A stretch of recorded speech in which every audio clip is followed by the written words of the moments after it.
हिमाचल में जो भी हुआ उसके बाद कांग्रेस राजस्थान में भी बड़े उलटफेर करने की तैयारी में है और सुनने में आया है कि पीसीसी में अब बड़ा उलटफेर होने वाला है।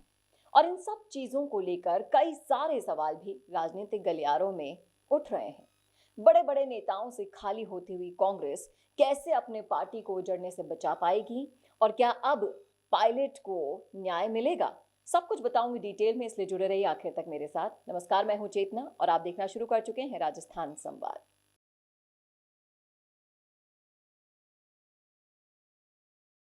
राजनीतिक गलियारों में चर्चा यही है कि जो कार्यवाही हिमाचल में हुई वही कार्यवाही 25 सितंबर की घटना पर भी हो जाती तो शायद कांग्रेस के हालात जो हैं वो नहीं होते और अब जाकर पायलट को वो स्थान और वो तवज्जो मिलने वाली है जो काफी पहले मिल जानी चाहिए थी।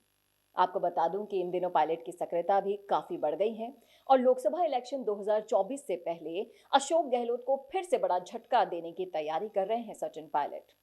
राजस्थान की बात करते हैं तो यहाँ पर कुछ भी स्थायी नहीं है, कब क्या हो जाए कहा नहीं जा सकता। बड़े बड़े राजनीतिक पंडितों ने एक पल के लिए सोचने पर मजबूर कर दिया कि विधानसभा चुनाव के समय जब अशोक गहलोत को पूरा भरोसा था कि उनकी सरकार फिर से बनेगी, साथ ही राजस्थान का सालों साल पुराना रिवाज भी टूट जाएगा जिसमें हर 5 साल में सत्ता बदल जाती है। लेकिन हुआ इसके उलट। बीजेपी ने सत्ता में एंट्री की और गहलोत को बड़ा गहरा झटका लगा। अब प्रदेश संगठन में फेरबदल को लेकर बड़े संकेत मिल रहे हैं और चर्चा इस बात की है कि कांग्रेस आलाकमान लोकसभा चुनाव की तैयारियों के साथ ही प्रदेश कांग्रेस में बदलाव करेगी और इसी के तहत पीसीसी में बड़ा उलटफेर देखने को मिलेगा। अब कयास लगाए जा रहे हैं कि गहलोत की जगह सचिन पायलट को तवज्जो दी जा सकती है। ये ठीक वैसा ही है जैसा कि मध्य प्रदेश में हार के बाद कमलनाथ की जगह जीतू पटवारी को तवज्जो दी गई थी। और इन दिनों अगर पायलट की सक्रियता को आप देखेंगे तो गहलोत की अपेक्षा पायलट काफी सक्रिय नजर आ रहे हैं और पायलट बीजेपी की केंद्र और राज्य सरकार पर काफी हमलावर भी दिखाई दे रहे हैं, जिसके चलते लोकसभा चुनाव में पायलट की भूमिका को लेकर तमाम बातें हो रही हैं। इसके अलावा एक और बात है जो इस अनुमान को सही सिद्ध करती है। जब राहुल गांधी की भारत जोड़ो न्याय यात्रा राजस्थान में एंट्री करी थी तो यात्रा की अगुवानी किसने की थी? सचिन पायलट ने, ना कि अशोक गहलोत ने। और बीजेपी पर हमला भी बोला पायलट ने ही और कहा था कि कांग्रेस का वादा है हमारी सरकार बनने के बाद हम वो सब काम करेंगे जो वर्तमान सरकार ने नहीं किया है।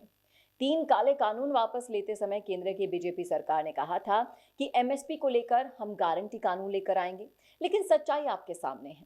अग्निपथ योजना पर भी उन्होंने हमला बोला था और इसी तरह भाजपा सरकार पर पलटवार उन्होंने किया था।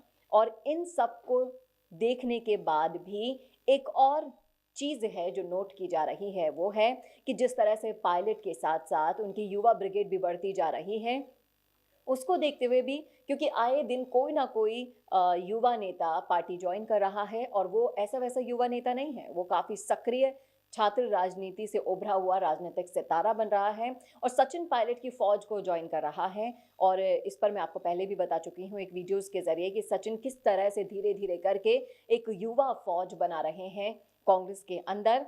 तो और जिस तरह से ज्वाइन कर रहे हैं, निर्मल चौधरी की आप बात कर लीजिए, बड़े बड़े चेहरे इनके साथ जुड़ रहे हैं। इसके अलावा भी और हर तरफ की, स्पेशली राजस्थान की राजनीति की जब बात करते हैं तो पायलट की सक्रियता को और पायलट की भूमिका को आप कांग्रेस में नकार नहीं सकते। एक बार फिर से चुनाव सर पर हैं और जिस तरह से पायलट ने कमर कस ली है अपनी, उसी तरीके से अब हो सकता है सोनिया गांधी भी राजस्थान आई थी और राहुल गांधी और प्रियंका गांधी के वैसे ही बहुत करीबी हैं पायलट। तो अब पीसीसी में बड़ा उलटफेर हो सकता है और जो फैसले आपके सामने आएंगे वो वाकई में आपके लिए नहीं, गहलोत जी और गहलोत खेमे के लिए चौंकाने वाले हो सकते हैं। इस पर आपकी क्या राय है, आपका क्या सोचना है, कमेंट करके जरूर बताइएगा कमेंट बॉक्स में। कैसी लगी आपको ये रिपोर्ट ये भी जरूर बताइएगा। ऐसे ही और वीडियोस के लिए देखते रहिए राजस्थान संवाद। नमस्कार। तो अगर आप भी इंट्राडे ट्रेडिंग के शिखर पर पहुंचना चाहते हैं तो शुरुआत करें सही गाइडेंस के साथ और इसके लिए ऑप्शन ट्रेडिंग सिग्नल आपका साथी बन सकता है।